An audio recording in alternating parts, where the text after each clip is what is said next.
नमस्कार मंडळी, मी श्याम चित्रे. माझ्या मुसाफिर MH28 मध्ये आपले स्वागत आहे. आज आम्ही निघालो जगन्नाथपुरी येथे. तेथून आम्ही जाणार आहोत गंगासागरकडे. या पूर्ण प्रवासामध्ये तुम्ही आमच्या सोबत असणार आहात. चला तर मंडळी, मग जगन्नाथपुरीकडे. पुरी हे ओडिशा राज्यामध्ये असून पुरी येथे जाण्यासाठी भुसावळ किंवा सुरत येथून भरपूर ट्रेन आहेत. त्या आपण अकोला येथून सुद्धा पकडू शकता.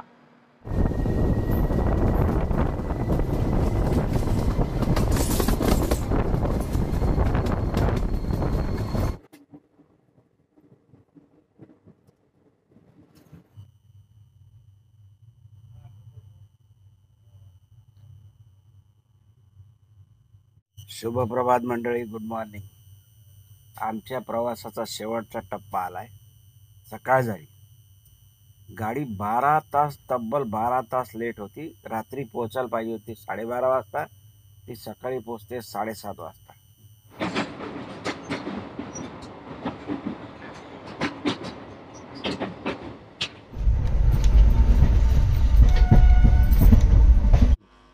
चोवीस तासाच्या प्रतीक्षेनंतर आम्ही पुरी स्टेशनवर पोहोचलो. चला तर मग आता बाहेर निघूया. पुरी शहर जास्त मोठं नाही आहे, म्हणजे तरी पण जवळपास 2 लाख वस्तीचं असावं. मोकळं आहे आणि अतिशय सुंदर असं शहर आहे. हॉटेलकडे चाललोय. थोडक्यात शहराचा नजारा दाखवतो. हॉटेल हा मुख्य व्यवसाय या ठिकाणी आहे.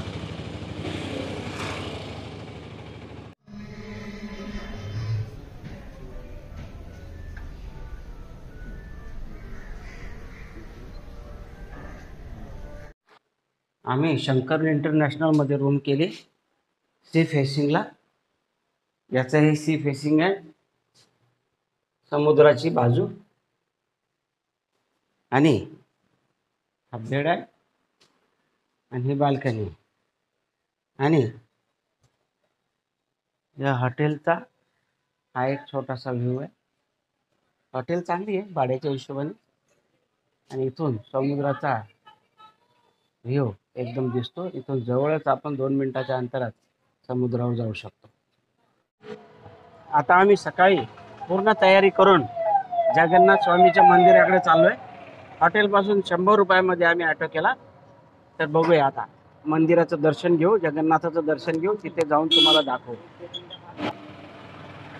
पुरीमध्ये सगळीकडे मोठे मोठे hotel, 5 star hotel, 3 star hotel जास्त आहेत. दूर रोजगाराचा जे सोर्स आहे तो हॉटेलपासूनच आहे.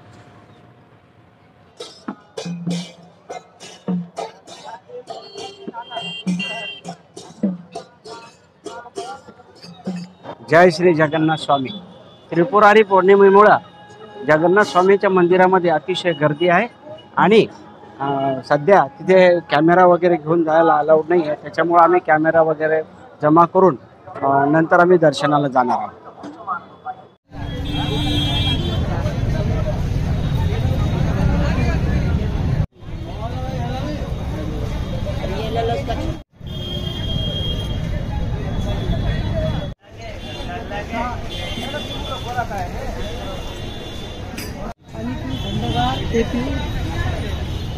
माझ्या मागे तुम्ही पाहताय ख्वाजाची दुकान आहे. भगवान जगन्नाथाला हा प्रसाद चढवला जातो. आणि याच्यामध्ये 2-3 प्रकार आहेत.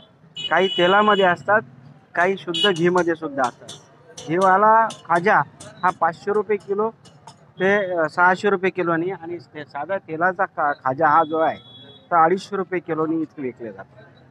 तर मंडळी, याची सुद्धा एकदा टेस्ट घ्यावी आणि भगवान जगन्नाथाचा प्रसाद जो आहे तो घरी घेऊन जाऊ शकता.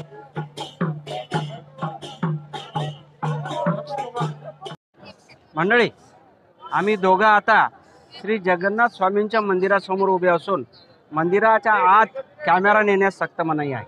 आणि मंदिराच्या आत श्री जगन्नाथ स्वामी, श्री बलभद्र, देवी सुभद्रा आणि सुदर्शन यांच्या लाकडी मूर्ती आहेत.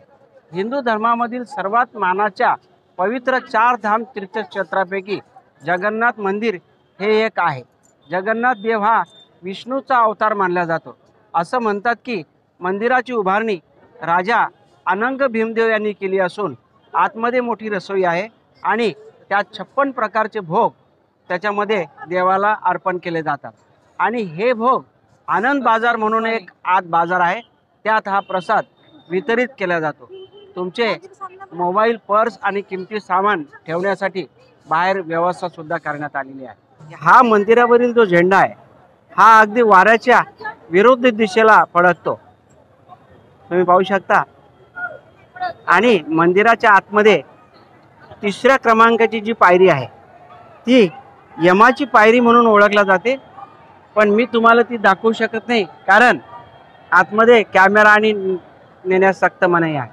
तरी मी मंदिरातला परिसर तुम्हाला हा दाखवण्याचा प्रयत्न करतो। भाविकांची गर्दी तुम्ही पाहू शकता।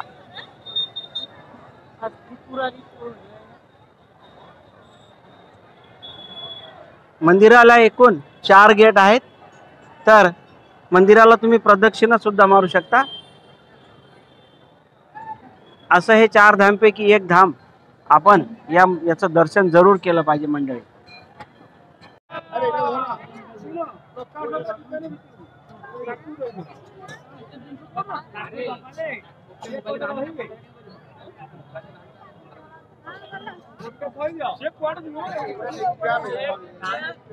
श्री जगन्नाथाचे दर्शन करण्यासाठी योग्य अवधी ऑक्टोबर किंवा नोव्हेंबर आहे।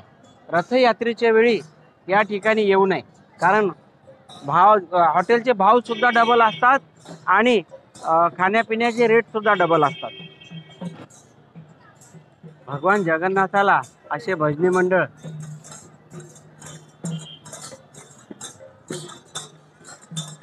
ही प्रदक्षिणा आहे मंदिराला अशा पद्धतीने प्रदक्षिणा मारल्या जाते मंडळी।